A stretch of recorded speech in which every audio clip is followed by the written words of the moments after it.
जय महाराष्ट्र. नमस्कार. मी मयांक भागवत. तुम्ही पाहताय आमचा विशेष कार्यक्रम. बाळ जन्माला घालण्यासाठी भविष्यात स्त्रीला पुरुषाची आणि पुरुषाला स्त्रीची गरज उरणार नाही असं जर तुम्हाला सांगितलं तर तुम्ही म्हणाल असं कसं शक्य आहे? पण हे शक्य आहे, कारण जाणून घेऊया या स्पेशल रिपोर्टमधून.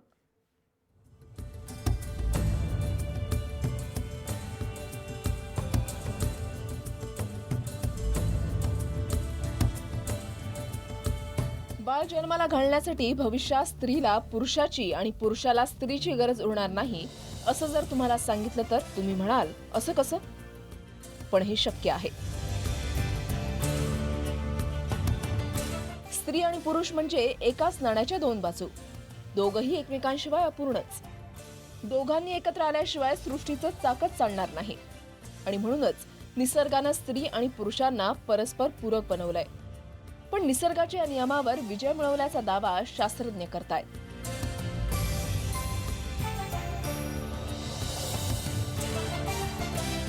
येणाऱ्या काळात प्रजननासाठी स्त्री आणि पुरुषांना एकमेकांची गरजच भासणार नाही इतकी झेप तंत्रज्ञानानं घेतलेली आहे.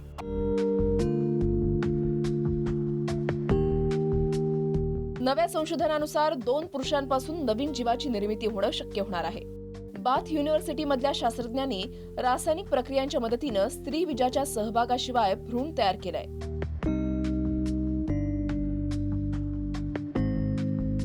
हा प्रयोग सध्या उंदीरांवर यशस्वी ठरलाय.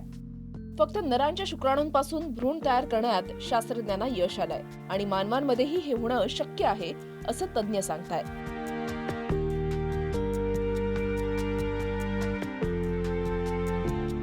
तर काही काळापूर्वी सृष्टीचा नियम मोडणारं असंच हे एक संशोधन प्रसिद्ध झालंय. गर्भधारणा होण्यासाठी पुरुषाची गरज नाही असं यातून निष्पन्न झालंय. गर्भधारणेसाठी आवश्यक असलेले शुक्राणू कृत्रिमरित्या बनवल्यास पुरुषांची गरजच भासणार नाही. हे करणं शक्य आहे असा दावा इंग्लंडमधल्या फर्टिलिटी तज्ज्ञांनी केलाय. याला तंत्रज्ञानातली प्रगती जरी म्हटलं तरी यानं अनेक प्रश्न निर्माण होतात. निसर्गाच्या नियमांना हे थेट आव्हानच आहे.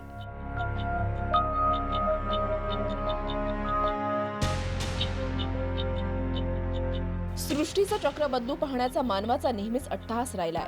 आता या मूलभूत नियमाला आव्हान देण्याचे मानव जातीवर भविष्यात काय परिणाम होतील हे काळच ठरवेल. ब्युरो रिपोर्ट, जय महाराष्ट्र न्यूज.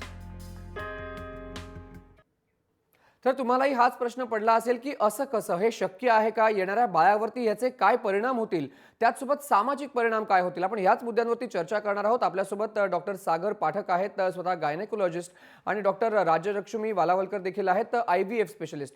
डॉक्टर राजलक्ष्मी, पहिल्यांदा तुमच्यापासून सुरुवात करतो. कसं शक्य आहे? हा सामान्यांना प्रश्न पडणं साहजिक आहे, कारण जर नर आणि मादी एकत्र आले नाहीत तर कसं काय बाळ होणं शक्य आहे? हा प्रश्न जो आहे तो सामान्य विचारतीलच. बेसिकली तुम्हाला रिसर्चची थोडीशी बॅकग्राऊंड देते आधी. 2012चं जे नोबेल प्राईज होतं ते 2 सायंटिस्टला मिळालं. एक जपानचे होते आणि एक UKचे होते. त्यांनी बेसिकली आपल्या स्किनच्या सेल्सपासून स्टेम सेल्स बनवल्या. आता स्टेम सेल्स ह्या अशा सेल्स आहेत की ज्याच्यामधून आपण त्यांना मॉडिफाय करून आपल्याला हवी तशी सेल लाईन बनवू शकतो. म्हणजे आपल्याला हव्या त्या ऑर्गनच्या सेल्स आपण बनवू शकतो. ह्या रिसर्च पुढे येण्याआधी मागचे 15 वर्ष स्पर्म सेल बनवण्याचा रिसर्चही चालू होता आणि तो बऱ्याच कंट्रीजमध्ये केला गेला. सो जपानमध्ये झाला, स्पेनमध्ये झाला, फ्रान्समध्ये झाला, चायनातही झाला. आणि ह्या स्टेम सेल्स, ज्याला आपण एम्ब्रियॉनिक किंवा प्लुरिपोटंट स्टेम सेल्स म्हणतो, या स्टेम सेल्सला आपण लॅबमध्ये काही त्याच्यात द्रव्य ॲड करून, काही नॉर्मल हॉर्मोन्स ॲड करून आपण त्यांना स्पर्म सेलमध्ये कन्व्हर्ट करू शकतो. आणि हा रिसर्च हे दाखवतोय सध्या. म्हणजे डॉक्टर, किती वर्षापासून हा म्हणजे अशा प्रकारचे रिसर्च जे आहेत ते व्हायला सुरुवात झालेली आहे? कारण हा एक पाथ ब्रेकिंग रिसर्च आपण म्हणू शकतो का? हा डेफिनेटली एक पाथ ब्रेकिंग रिसर्च आहे. रिसर्च वर्षानुवर्ष चालतात. हा बेसिक रिसर्च ॲटलिस्ट गेले 15 ते 20 वर्ष चालू आहे. त्याचा पहिला टप्पा जो आता आपल्याला दिसतो की तो माईसमध्ये, म्हणजे उंदरांमध्ये, छोटे जे उंदीर असतात आपले, त्यांच्या नॉर्मल एम्ब्रियॉनिक सेल्स घेऊन त्यातून उंदरांचा स्पर्म बनवला गेला आहे. सध्या तरी हा जो स्पर्म किंवा शुक्राणू ज्याला आपण म्हणतो, किंवा आपण ज्याला आपण धातू म्हणतो, ह्या धातूच्या सेल्स ह्या एक स्टेज इमॅच्युअर लेवलला बनल्या जात आहेत. म्हणजे DNA कंटेंट त्याच्यामध्ये नॉर्मल असतो. पण त्या सेल्सला जी टेल असते ती नसते आणि त्याच्यामुळे त्यांच्यामध्ये पोहायची क्षमता नसते. त्याच्यामुळे हे शुक्राणू नॉर्मलरित्याने बाळ बनवू शकत नाहीत. आपल्याला IVFमध्ये इक्सीचा जो प्रकार असतो, म्हणजे एक आपण शुक्राणू घ्यायचा आणि तो एका अंड्यामध्ये घालायचा आणि मग त्यातून बाळ बरोबर. बनवायचं. तर ह्या रीतीने उंदरांचे एम्ब्रिओ बनवून ते उंदरामध्ये परत टाकून असे नॉर्मल उंदीर जन्माला आलेले आहेत. बरोबर, म्हणजे एक प्रयत्न केला गेलेला आहे की हे उंदरांवरती होऊ शकतं तर मानवावरती का होऊ शकणार नाही. डॉक्टर पाठक, मी तुमच्याकडे येतो. ज्या प्रकारे एक रिसर्च या ठिकाणी होतोय की आता मेल आणि फिमेल यांची गरज नाही. आपण मेल स्वतःच्या शुक्राणूंनी किंवा ह्याने मुलगा किंवा मुलगी आपल्याला जन्म देऊ शकतो, त्याचसोबत महिला सुद्धा. मात्र याचे बाळावरती काय परिणाम होतील? कारण आपल्या सगळ्यांनाच माहिती आहे की आपल्याकडे क्रोमोझोम्स असतात. 23 क्रोमोझोम जेव्हा एकत्र येतात तेव्हा त्यांना एक DNA बनतो आणि एक बाळ, मुलगा किंवा मुलगी जन्माला येतं. मात्र या बाळावरती काय इफेक्ट होईल जर अशा प्रकारे आपण नर आणि मादी यांना एकत्र केलं नाही तर?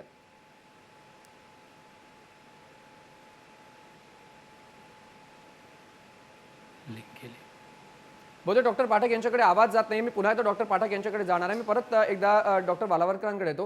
डॉक्टर राजलक्ष्मी, हाच मला तुम्हालाही प्रश्न आहे की जर अशा प्रकारे आपण एखादा मुलगा किंवा मुलीला जन्म दिला तर बाळावरती येणारे काय परिणाम होतील? कारण आपण पाहतो की 23 क्रोमोझोम जेव्हा एकत्र येतात तेव्हा आपल्याला एक बाळ जे जन्माला येतं ते दोघांच्याही क्रोमोझोमनी जन्माला येतं. अम, सध्या आपल्याकडे जो डेटा आहे तो फक्त उंदरांमधला आहे. आणि मला पहिली एक गोष्ट आपल्याला बघायला की उंदरांमधला आणि ह्युमन आपण जे DNA किंवा जिनोम म्हणतो, तर ह्यातला उंदरांचा 99% जिनोम हा ह्युमन जिनोम बरोबर आपण कम्पॅरेबल जिनोम आपल्याला मिळू शकतो. पण ह्युमन्समध्ये एक जीन आहे ज्याला आपण SOX17 नावाची जीन म्हणतो आणि ही जीन स्पर्म सेल किंवा एग सेल बनवण्याकरता महत्त्वाची असते. पण ही जीन उंदरांमध्ये काम नाही करत.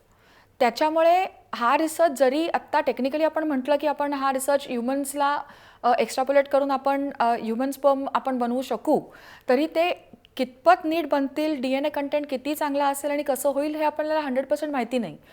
DNA कंटेंटच्या काही टेस्ट असतात ज्या आत्ता जो लेटेस्ट रिसर्च चायनामधून आला, बरोबर. तर त्या रिसर्चवरती ते क्रायटेरिया फुलफिल होतात की नाही बघितलं गेलेलं आहे आणि त्याला ना गोल्ड स्टँडर्ड क्रायटेरिया असं म्हणतात आणि ते सगळे क्रायटेरिया फुलफिल केले गेलेले आहेत ॲज ऑफ नाव.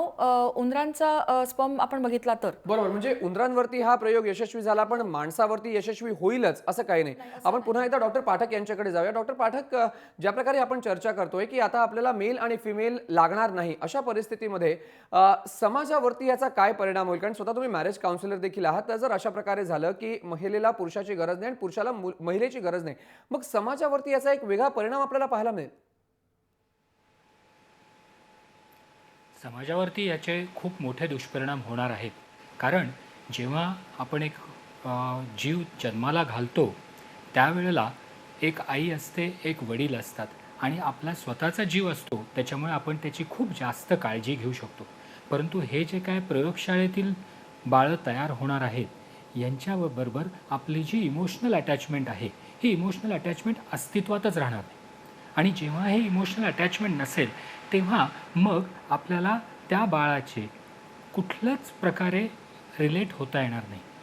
आणि मग अशा वेळेला मग त्या बाळाची काळजी घेणं किंवा त्या बाळाची आपण वाढ करणं किंवा त्याची काळजी घेणं ही आपण गोष्ट करणार नाही.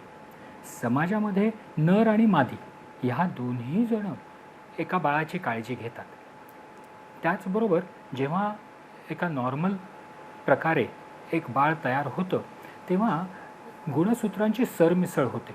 म्हणजे आईची गुणसूत्र आणि वडिलांची गुणसूत्र ह्या दोघांची सरमिसळ होऊन एक नवीन बाळ जन्माला येतं ज्याची गुणसूत्र पूर्णतः वेगळी असतात.